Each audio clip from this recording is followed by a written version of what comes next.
You're just too good to be true. Can't take my eyes off of you. You be like heaven to touch. I wanna hold you so much. At long last, love has arrived. Assalamualaikum warahmatullahi wabarakatuh. Salam sejahtera untuk kita semua. Halo Spenda, selamat pagi. Hari ini, tepatnya pada tanggal 3 Mei 2024, telah berlangsungnya sebuah kegiatan nih, Vin. Wah, kira-kira apa sih kegiatannya, Kak? Jadi, hari ini ada sosialisasi dari Universitas Bangka Belitung. Nah, kegiatan ini diikuti oleh sebagian siswa kelas 9 SMP Negeri 2 Pangkal Pinang. Saya Alvin Syahri Muzaki. Dan saya Fernita Joy Mungkal. Kami akan memperlihatkan kepada kalian semua tentang kegiatan apa sih yang dilakukan Spenda pada hari ini. Yuk, kepoin! Can't take my eyes off of you. Tired of the way that I stare. There's nothing else to compare. The sight of you leaves me weak. There are no words left to speak. But if you Kumpul di sini. Perkenalkan, saya Febian Monica selaku MC yang akan memandu acara sosialisasi ini hingga selesai nanti. Sebelum memulai acara, saya akan membacakan susunan acara pada pagi hari ini. Yang pertama, pembukaan. Kedua, doa. Ketiga, sambutan yang akan disampaikan oleh Muhammad Randy Satya selaku Ketua Pelaksana. Keempat, sambutan kepala sekolah yang kali ini diwakili oleh Ibu Ika Cahyaningsih. Kelima, penyampaian materi. Keenam, sesi tanya jawab. Dan yang terakhir, sesi ramah tamah. Baik hadirin yang berbahagia, mari kita buka acara ini dengan berdoa bersama yang akan dipimpin oleh saya. Marilah sejenak kita menundukkan kepala, bermunajat kepada Allah Subhanahu wa Ta'ala agar kegiatan kita pada pagi hari ini diberi kelancaran. Berdoa menurut agama dan keyakinan masing-masing dimulai. please let me know that it's real. You're just too good to be true. Can't take my eyes off of you. Dalam usaha untuk membuktikan bahwa mereka bisa masuk dalam kelompok tertentu, sama sih sama kayak teman sebaya, karena lingkungan itu jatuhnya teman sebaya itu berada di lingkungan sekitar kita. Nah, yang terakhir itu ada televisi dan media cetak. Televisi dan media cetak itu membentuk pola perilaku bullying dari segi tayangan yang mereka tampilkan. Next. Nah, di sini ada beberapa jenis perundungan atau bullying. Sebenarnya banyak ya, tapi di sini kakak menjelaskan 3 aja. Yang pertama itu ada perundungan fisik, yaitu adalah tindakan intimidasi yang dilakukan sebagai usaha mengontrol korban dengan kekuatan yang dimiliki pelakunya. Ada yang bisa kasih contoh apa contoh dari perundungan fisik? Ya, bilang aja. Contohnya kayak memukul, apa lagi? Menampar, apa lagi? Apa? Menendang, baca ya. Menjambak, benar, pintar.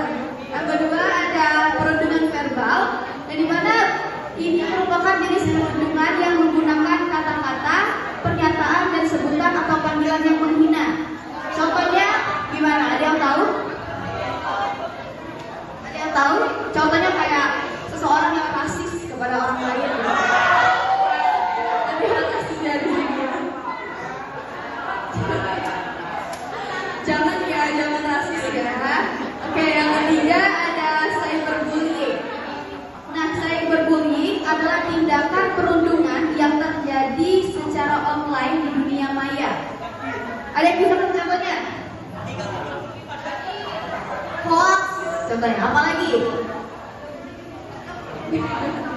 Oke, benar. Next.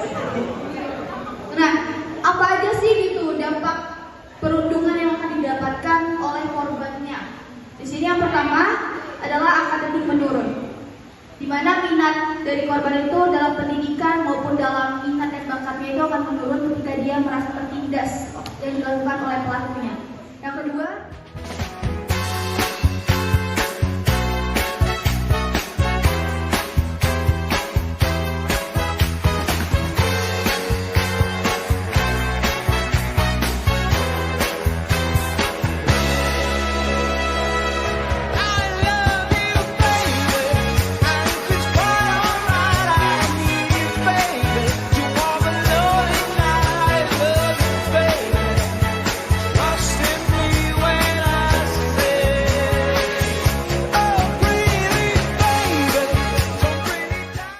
bertanya kepada Kak Grafina. Kita tahu bahwa hukum itu bersifat mengikat dan memaksa. Hukum di Indonesia ini antara hak dan kewajiban juga keadilan itu sama seimbang. Mengapa di era sekarang hukum itu berat sebelah tangan, di mana keadilan itu dibenamkan ke bawah dan sedangkan kejahatan itu ditegakkan? Terima kasih.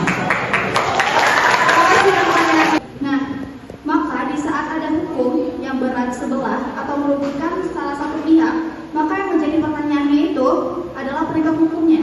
Penegak hukum yang melaksanakan apakah sudah sesuai sama hukumnya atau tidak gitu.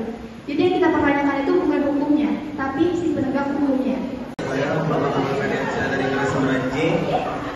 Izin bertanya Kak, dari PPT yang Kak sampaikan tadi ada terdapat undang-undang ibu dan anak dan di dalamnya terdapat undang-undang isinya mengenai tentang dilarangnya membiarkan atau bahkan melaksanakan pembulian akan mendapatkan sanksi kira-kira 6 tahun pidana atau dengan denda sebesar 72 juta.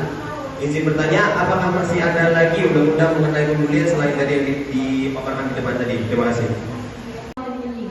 Selain dari dasar hukum undang-undang ibu dan anak itu ada 2 pasal yang mengatur dalam pembulian. Tetapi itu diatur dalam undang-undang umum atau yang kita sebut dengan undang-undang hukum pidana atau KUHP.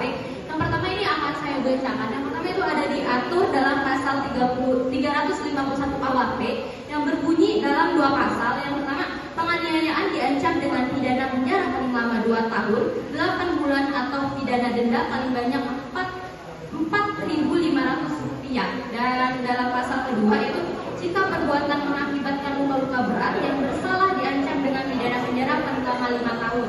Lalu ada pasal yang mengatur juga selain itu ada pasal 76C Undang-Undang Nomor 35 Tahun 2014 yang berbunyi dan mengatur bahwa setiap orang dilarang menempatkan, membiarkan, melakukan, menyuruhkan, melakukan atau turut serta melakukan kekerasan terhadap anak. Namun harus kita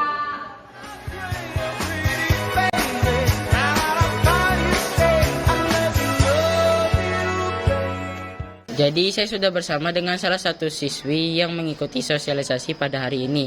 Boleh perkenalan diri dulu Kak? Nama saya Nela Nur Aziza, saya dari kelas 9G. Oke. Jadi pertanyaannya adalah kira-kira apa sih materi yang Anda dapatkan serta berikan satu kata untuk kegiatan sosialisasi pada hari ini. Oke, materi yang diberikan hari ini itu tentang perundungan, faktor-faktor maupun apa itu perundungan dan cara mencegahnya. Dan untuk kata-kata hari ini seru banget, seru banget hari ini. Oke. Makasih ya Kak. Iya.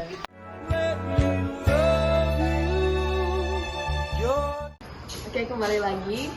Saat ini saya bersama salah satu narasumber kita. Boleh perkenalkan diri dulu Kak? Baik, perkenalkan saya Grafina, salah satu mahasiswa dari Fakultas Hukum Universitas Bangka Belitung. Baiklah Kak. Jadi untuk pertanyaan pertama, apa tujuan Kakak datang ke sini? Baik, terima kasih atas pertanyaannya. Tujuan saya bersama teman-teman saya datang ke sini untuk mengimplementasikan dan memberitahu masalah tentang perundungan, yang dimana kami memberitahukan cara untuk menghadapi atau solusi upaya agar kita bisa menghindari perundungan di lingkungan sekolah. Oke Kak, jadi apakah ada beberapa motivasi atau harapan untuk adik-adik SMP 2? Oke. Motivasi dari saya terus berani dan percaya diri untuk menghadapi apapun itu. Dan yang terakhir, apa ya satu kata untuk kegiatan hari ini? Satu kata untuk kegiatan hari ini, luar biasa. Terima kasih. Terima kasih Kak.